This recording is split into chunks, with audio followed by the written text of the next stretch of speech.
Have you ever asked, what is a real friendship? What causes a real friendship? What constitutes a real friendship?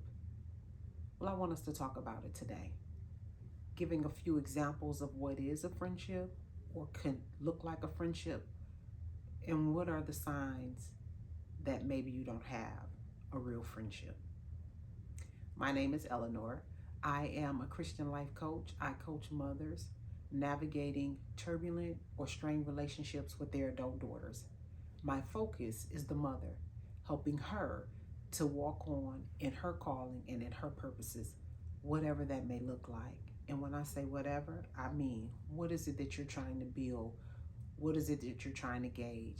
How are you learning to show up boldly in all the spaces of your life? That's what I help you with as a mother. Now, before we go any further, do me a favor, subscribe, like this video, and share it with another mother, because that's how we reach nations of mothers, by doing just that very thing. Now let's address this question. So when we think about a friend, what's the first thing that comes to mind? So would you happen to think a friend is someone that's there for you, they care for you, they have concerns for you. When they talk to you, it's not just about them. They're open to being able to hear what's going on with you. There's a scripture that talks about if you want a friend, you have to first be friendly. Now I'm paraphrasing the passage, so I'll give you the exact scripture below. But the point I'm making is friendships are not just given to us. They're nurtured, they're created with the mutual respect. So a friendship doesn't have to be either just someone you don't know. A friendship could be a family member. A friendship could be your child. A friendship could be a spouse. A friendship does not have to just be a person that's not a relationship or in blood relationship or kindred spirit, as we could say. And also, when I talk about a friend could be your child, that doesn't mean that you're doing things that put you on a friend level. Like sometimes people confuse that and they think, okay, if this is my adult child, in order to be friends with them, I have to hang out with them. I have to do the things they do, indulge in some of the things that they do, and vice versa, right? That's not necessarily what that means. A friend, you can laugh together, you can talk together, you have some of the same things that you enjoy. Now, that's just a little short breakdown of that. Now let's get to this. If you have a friend that you're calling a friend, and every time you communicate with this person, they can't spend time being able to hear and listen to what it is that you have going on in your life. They don't spend the time to really understand what's affecting you. What are you struggling with? What is it that they can be of help to with you? When they show up, it's a rushed conversation. It's if it's not about them, then what happens is the conversation isn't just as telling, right? The only time they can have a real good conversation with you is when the conversation is focused on them. That's one of the ways. And then you have those types of friendships that are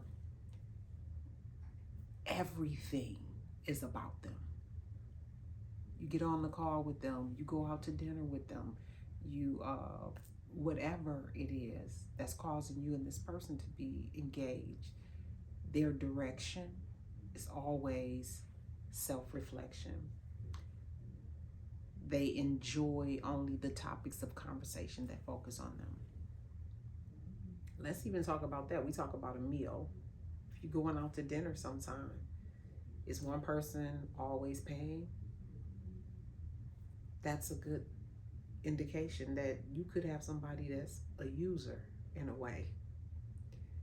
When we think about trips and things that we do, and you go places and you do things, is everything focused on what they want? The point I'm making here is This isn't covering all the bases of a friendship, but a friendship shows up and they don't just care about what's going on with them, they care about what's going on with you. In a friendship, I have a friend, actually, each of my friends that I have, and I have very few of them that I consider friends, we could literally talk for hours. And when we do, at those times, be it in person or over the phone, we could talk about a variety of all types of things. And a lot of times, not all the time, but there's a lot of times that may come up where we're not in agreement with each other.